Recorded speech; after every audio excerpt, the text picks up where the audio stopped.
tentang Mbak Yai Hasan Genggong, Beb. Yang pernah saya dengar ya. Ya pernah saya dengarkan dari seorang kiai. Mbak Yai Hasan Genggong Keraksan itu terkenal sekali, sangat menghormati Dzurriyyati Rasul.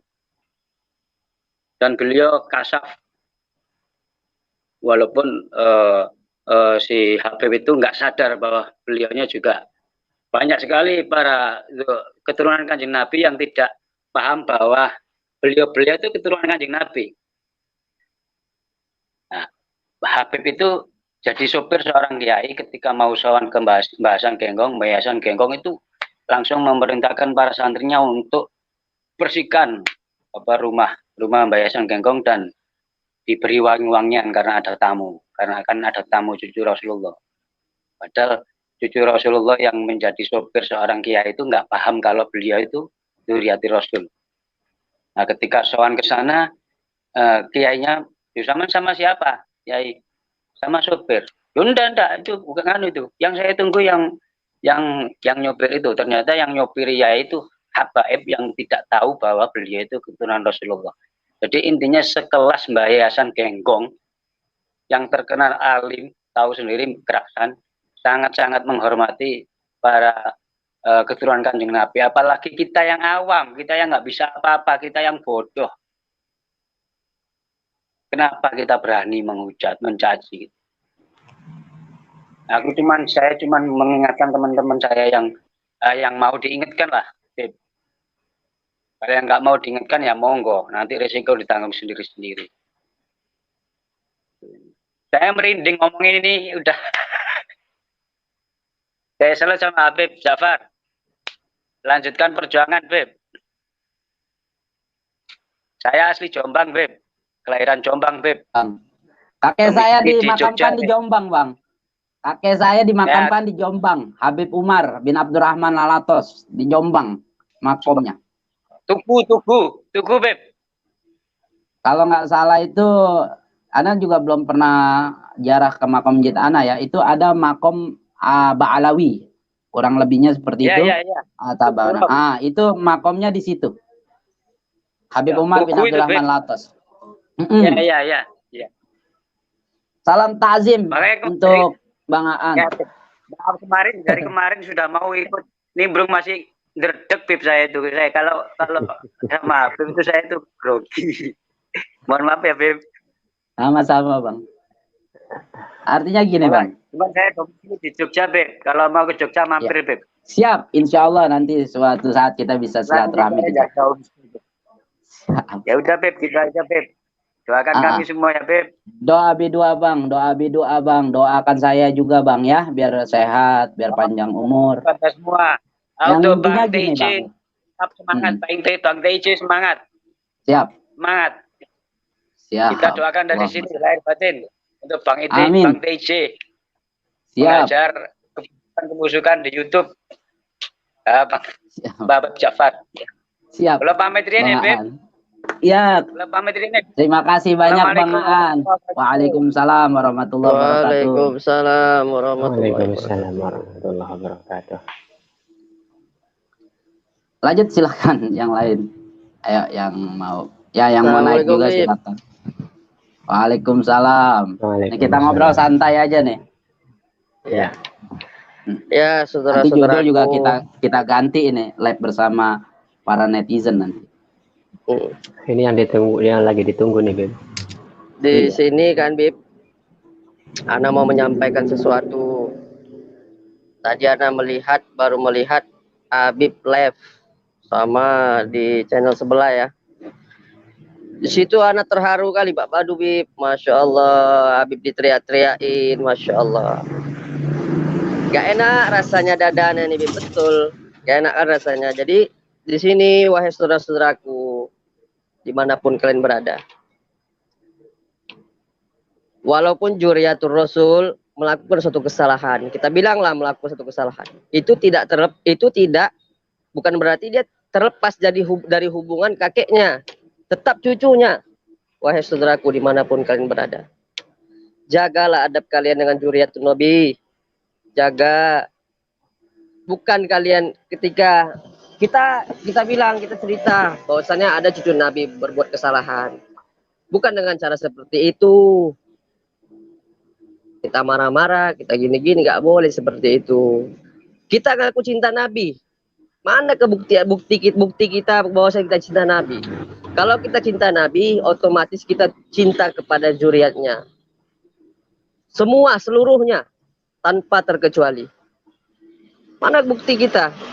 Ya, jadi kalau ada satu para habaib melakukan satu kesalahan, kita tidak boleh seperti itu. Kita doakan. Saya setuju yang dibilang Habib tadi. Kayak Buya Yahya sudah menjelaskan bagaimana kita caranya untuk bagaimana seperti anak kita buat. Bukan kita malah kita gini-gini dulu, kita banting-banting seperti itu. Gimana adab kita? Itu Rasulullah tahu seperti itu bagaimana coba. Itu cucu Nabi tetap. Sedih saya rasanya lihat Bib kayak gitu. Apalagi belakangan ini kan sudah jelas tidak ada lagi yang dibahas-bahas permasalahan corong, mana ada lagi. Ngapain kalian ungkit-ungkit lagi permasalahan corongan? Kan begitu. Jadi di sini wahai saudaraku dimanapun kalian berada, tidak ada manusia tidak luput dari kesalahan dan dosa. Kita coba introspeksi diri lah kita. Apa ada baik kali kita rupanya? Kalau seandainya Allah bukakan aib-aib kalian pasti malu semuanya. Kalau seandainya Allah menampakkan aib-aib kalian di wajah kalian, pasti kalian malu semuanya. Jadi janganlah kalian seperti itu, wahai saudara. Itu aja, Bib. Jagalah adab kalian kepada zuriatun Nabi Muhammad SAW. Wahai saudaraku dimanapun kalian berada. Bang, gini, mohon maaf sebelumnya. Kita sebagai habaib, ini adalah bapak-bapak, khususnya bapak-bapaknya umat ya, hitungan. Sebagai seorang bapak, pasti ada anak yang membangkang, ada anak yang tidak suka, itu pasti ada. Dalam rumah tangga seperti itu kan, kita punya anak deh contohnya, pasti ada anak kita yang nggak suka, ada yang nggak suka kita nasihatin, ada yang suka kita nasihatin. Artinya gini, bagaimana seorang bapak akan siap mengorbankan dirinya untuk seorang anak, walaupun anak itu tidak benar. Gini, cuma satu keinginan anak, Bang. Apa keinginan anak? Ini kita saksikan bareng-bareng. Anak nggak rela kalau ada umatnya Nabi nanti masuk neraka. Itu doang.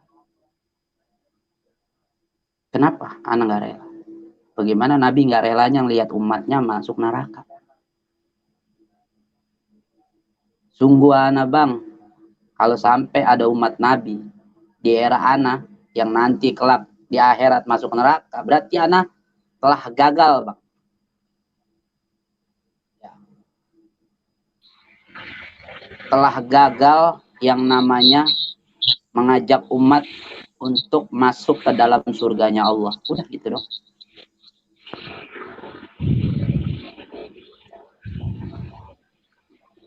Anak nggak mau gitu. Siap dihina, siap dicaci maki, yang penting umat selamat nanti di akhirat. Udah itu saja. Halo, Beb. Nggak nyari apa-apa. Halo, waalaikumsalam, Bang Rimong. Ya, gimana kabar? Sehat? Sehat, alhamdulillah.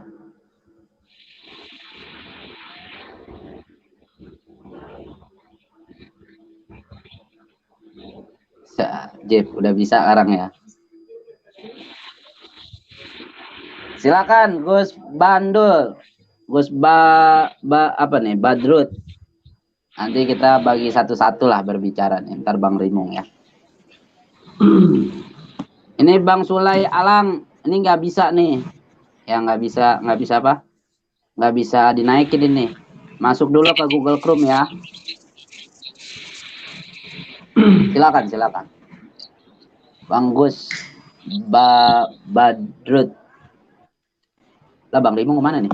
Ya, orang-orang yang guna cinta Kanjeng Nabi kok malah menyakiti anak cucunya Nabi itu kan nggak masuk akal ya. Apa dia nggak pernah ngaji? Apa dia nggak pernah baca maulid? Dan gitu. Nah, itu mungkin salah satunya. Satunya Ahlus Sunnah. Kan di maulid kan ada kan? Ahlul Bait, Mustafa Tuhri. Serkan ini. Apa bang? Sebentar bang Rimong. Sharekan itu. Nggak tahu gimana caranya. Ya, siap. Ntar aja bang, selesai aja.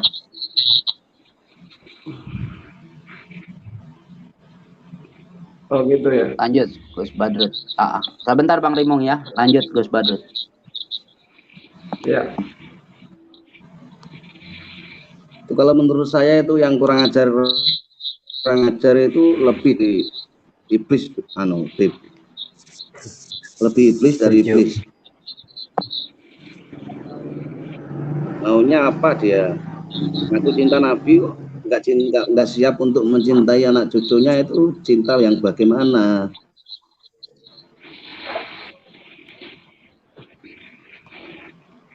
Silakan Bang Badrut, kalau ada nasihat-nasihat yang mau disampaikan.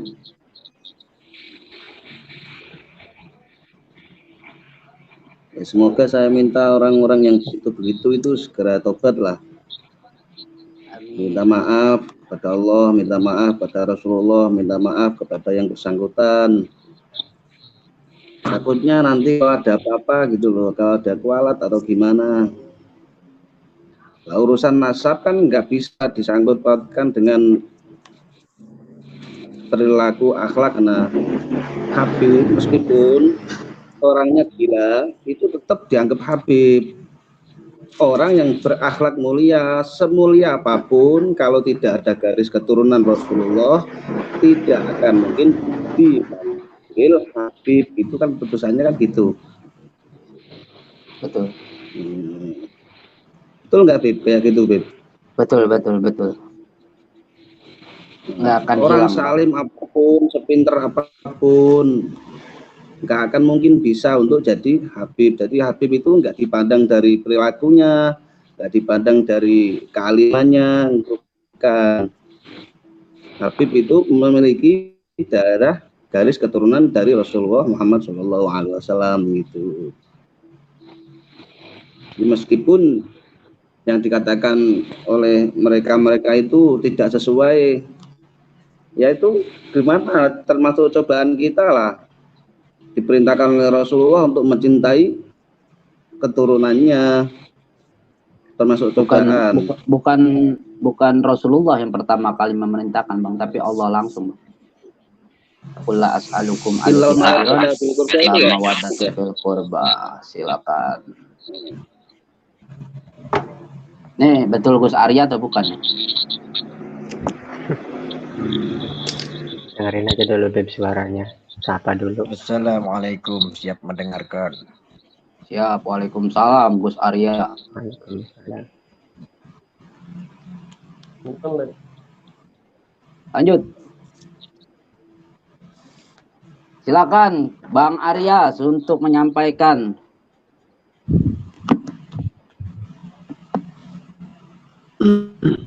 Enggak lapar, saya pengen dengerin ceramah aja di sini sama teman-teman juga itu. Siap. Lanjut Bang Badrut. Iya, ini Arya ini mau ngomong apa ini? Santai Bang. Ini kita diskusi santai nih, silaturahmi. Ya, santai. Silakan Bang Arya. Ayo dong, sampaikan dong di sini. Yang harus disampaikan. Kasih nasihat-nasihat. Ya, ikut nimbrung aja. Bib Ja'far dan kawan-kawan yang saat ini sedang berbincang-bincang. Beb, boleh anak nanya satu, Beb? Silakan. Kalau ada habaib, kita panggil tanpa habaib atau tanpa bib atau apa, tapi panggil namanya aja, itu bagaimana, Beb? Kalau kita ini, contoh ada habaib, kita panggil namanya boleh nggak? Boleh-boleh saja memang namanya. Tapi di situ kita dipertimbangkan akhlak kita kepada orang tersebut. Gitu loh. Karena yang kita pandang habaib ini bukan orangnya, tapi darah dagingnya. Gitu. Kalau keturunan Habib tapi nggak mau dipanggil Habib, gimana itu? Habib. Oh ya itu. Kita sebagai muhibbin panggil aja Sayyid atau Uwan. Atau ya lebih bagus gitu, abang juga apa-apa. Oh, saya ada darah raja di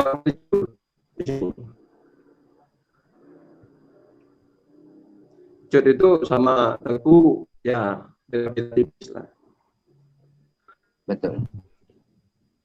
Kalau Teguh suruh raja, kalau Cut anak raja, nah turunan raja. Bang Rimung, sinyalnya kurang bagus. Iya, alhamdulillah sekali nih bisa bergabung sama Habib Ja'far. Merasa tersanjung sekali, saya terhormat ya. Sebagai anak bawang di sini, saya selalu mendukung Habib Ja'far. Jadi kalau baik suka maupun duka. Masya Allah. Di sini untuk selalu semua saya menghormati semua. Ya seperti Gus semua saya hormati. Saya kalau asli saya masa tentang juga, cuman kalau saya kalau jadi mungkin kita masih ikuti terus ya perkembangan apa dari Gus Arya juga, dari TIJ yang sedang berseteru di YouTube ya, bukan di dunia nyata ya, bahkan di dunia alam gaib ya. Salam kenal Kang Asep, salam kenal Kang Aspi. Ya, Bang Aspi, Gus. Ya, siap.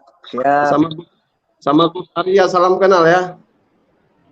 Salam kenal. Kadang yang pegang akun saya tuh ini moderator saya itu loh. Jadi saya jarang sekali tampil di YouTube. Saya selalu sibuk di pengobatan. Jadi gitu, dia sibuk ya. Siap. Bang Arya. Aduh, Bang Arya nih naik ke sini nggak ngomong. Males. Udah, aku ngomong, aku cuman gini aja deh. Cuman gini aja ya. Sebetulnya dari awal saya sudah sampaikan berulang-ulang kali. Aduh, mental ya suaranya ya. Bisa di-mute nggak, Bang Rimung? Yang lain kita mute dulu, silakan Bang.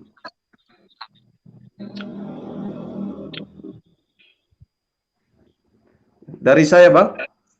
Ya, Bang Rimung di mute biar nggak mental suaranya.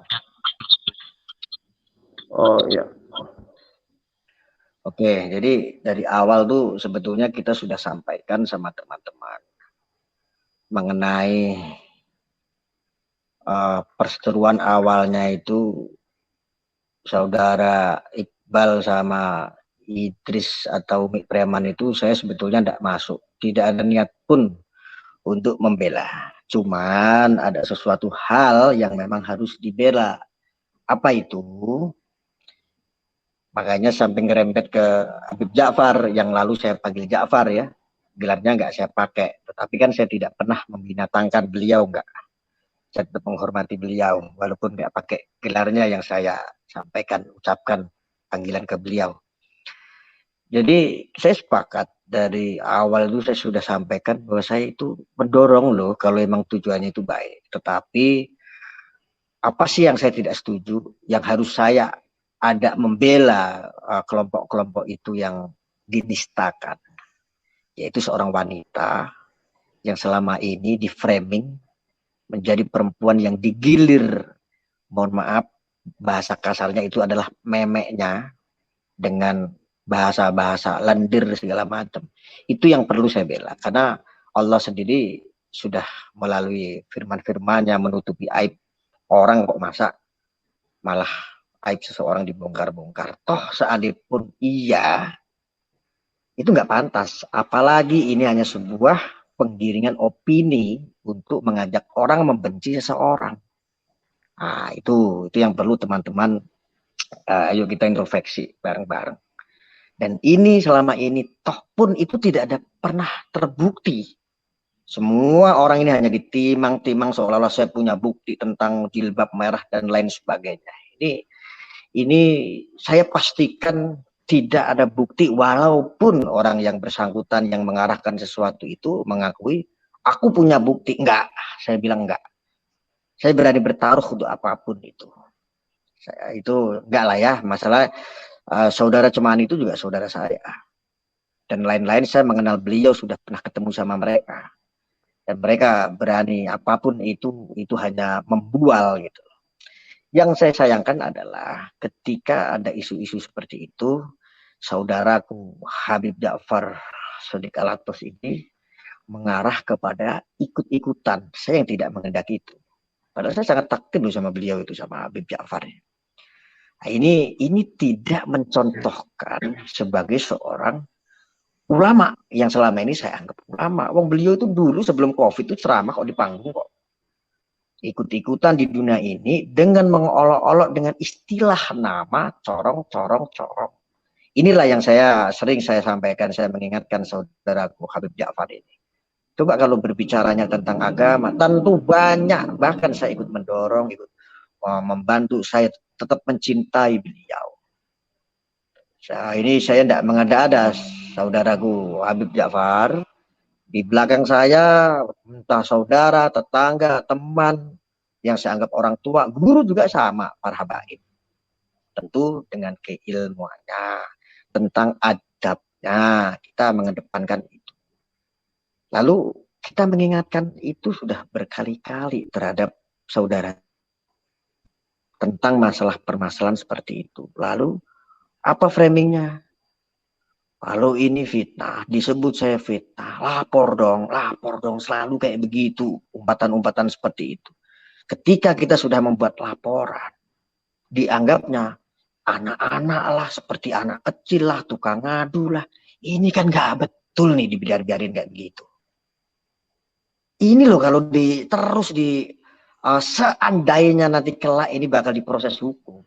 Apakah nanti tidak dimintain kesaksian seperti nanti saudaraku Habib Ja'far yang biasa bareng-bareng dengan saudara Iqbal, teman-teman yang lainnya dimintain kesaksian, kan repot semua gitu loh. Jangan takabur, jangan sombong, jangan sekarang saat ini ketawa-ketawa, nggak akan berani yang proses saya, hukum nggak akan mental sama saya. Nggak usah sombong deh ya.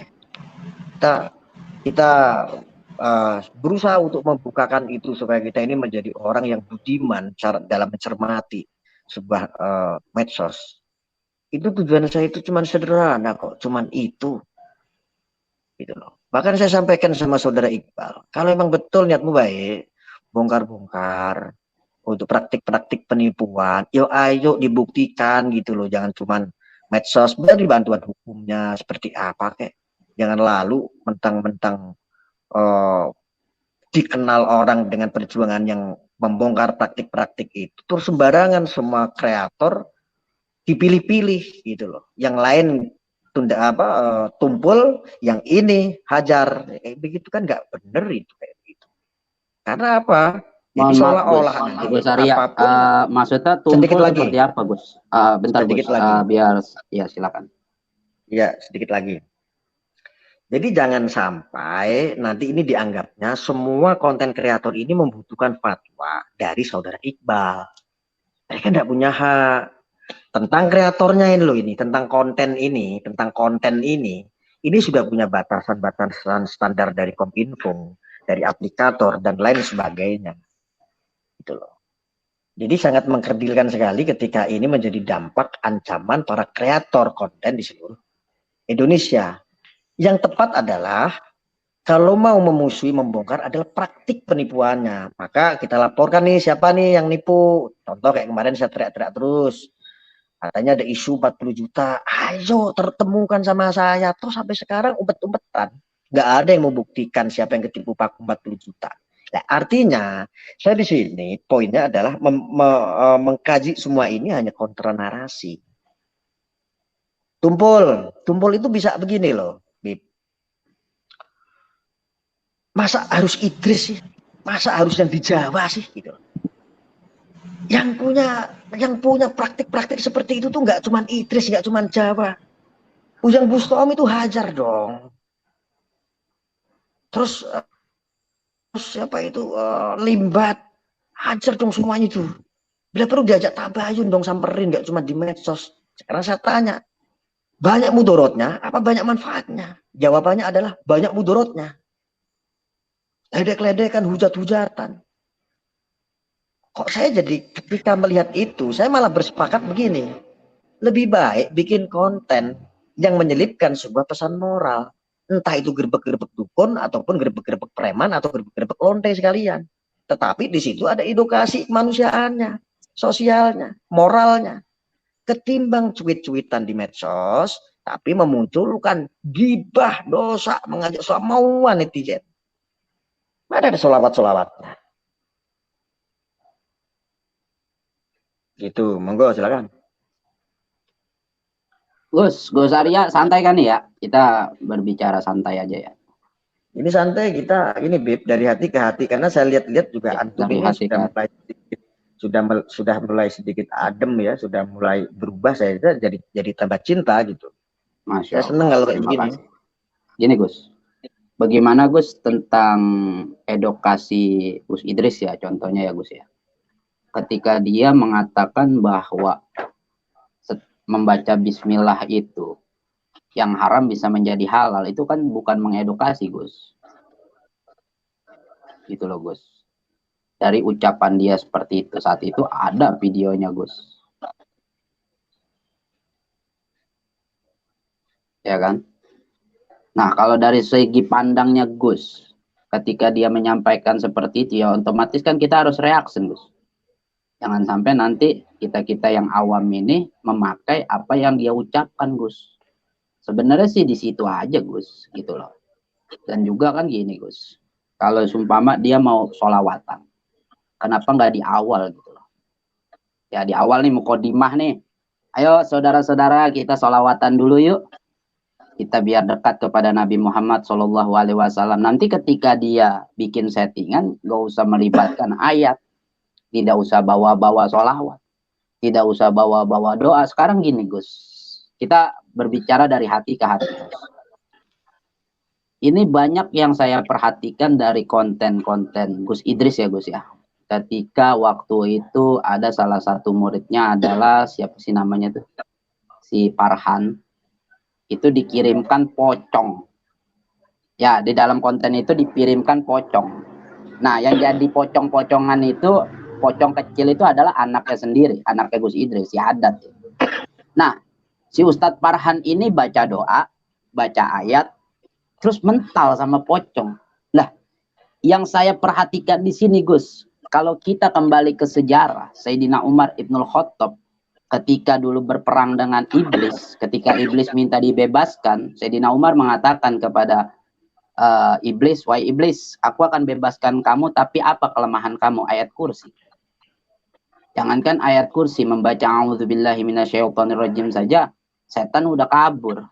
Nah, di sini kan berbalik jadinya Gus, gitu loh, berbalik. Yang harusnya nih gini, ketika kita ketemu setan, membaca doa, itu setan udah kabur Gus.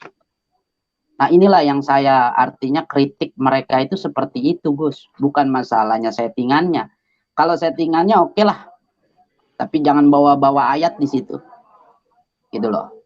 Artinya seperti itu Gus. Boleh, dia boleh bawa sholawat tapi di mukodimah atau nanti di akhir. Ngajak orang untuk bersolawatan. Keluarkan hadisnya. Aula nasbi yaumal qiyamah aksaruhum alaiya sholatan. Orang yang paling dekat kepada aku nanti di akhirat adalah orang yang bersolawat kepada aku. Kan itu bagus Gus. Ya kan, makanya ketika itu sekarang saya sudah perhatikan, sebentar Gus ya, saya perhatikan sekarang baru ada disclaimernya ya. Nah harusnya juga saya meminta juga kepada saudara saya, sahabat saya Gus Arya, juga sampaikan lah Gus kepada mereka gitu, jangan cukup zaman disclaimernya, ditata rapi lagi Gus gitu Gus, dari doa-doanya, dari sholawatnya, di mana harus ditempatkan itu Gus gitu loh. Nah, itu Makanya silakan, untuk disclaimer itu kan yang meminta itu kan juga saya. Saya meminta dengan cara apa? Dengan cara tabayun. Jadi begini loh. Selama ini orang yang menggembar-gemborkan seolah-olah menjadi orang yang suci, yang gampang menghakimi. Tetapi kita tidak menggunakan cara-cara syariat Islam sebagai tak mana kita sebagai orang Muslim. Contoh, masa iya untuk mengklarifikasi, untuk benerin orang salah dengan cara menyalahkan. Ini kan bukan ajaran Islam. Kalau toh memang ada salah, yo ditemui atau tabayun, ya secara baik-baik, diingatkan baik-baik. Kan kita dalam Islam diajarkan seperti itu. Diingatkan kok nggak bisa, ya sudah kita doakan. Mudah-mudahan dapat hidayah. Ketimbang kita malah mengumbar, cari permusuhan, mengajak orang lain banyak berbondong-bondong untuk memusuhi orang. Jatuhnya apa sekarang? Apakah jatuhnya baik? Kan enggak. Ini loh fakta. Makanya ketika saya tidak kenal yang namanya Idris, ketika saya masuk di dunia doubler ini, akhirnya saya mencari tahu. Idris coba, akhirnya saya tahu, akhirnya tahu nomor, akhirnya saya ketemu, ngobrol saya sama Idris, saya sarankan, Gus Idris, sampeyan itu ada dampak konflik, dampak sosial di masyarakat netizen. Masyarakat ini juga netizen, warganet. Coba taruh disclaimer-nya. Padahal yang sebetulnya arahan dari saya pun itu salah. Hanya kita sebisa mungkin untuk menyarankan. Kita paksa untuk lebih ketat lagi, enggak bisa. Urusan-urusan konten ini standarnya sudah ada yang atur. Kita hanya bisa menyarankan, enggak bisa memaksa. Tanpa disclaimer pun, tanpa deskripsi pun, siapapun itu, pelaku, kreator, atau konten, itu enggak boleh dipaksa. Kita hanya bisanya menyarankan. Hanya sebatas itu. Nah, yang unik satu lagi adalah, ini orang-orang yang menghakimi, yang merasa menjadi Tuhan, ini kan hanya tujuannya ngonten sih. Hanya untuk nyari dolar, iklan sih di YouTube. Apa ada yang tulus, yang murni, dia ngajak tabayun, dia mengingatkan? Nggak ada, saya rasa semua ngonten kok. Munafik sekali kalau itu diingkari.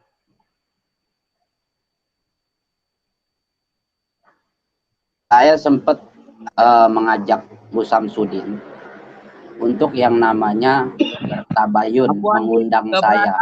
Silakan. Keberatan. Bang DJ. Assalamualaikum. Assalamualaikum warahmatullahi wabarakatuh untuk semuanya. Untuk Bang Aib, untuk Rimung Aulia, untuk Ustaz Rezki, untuk Gus Arya,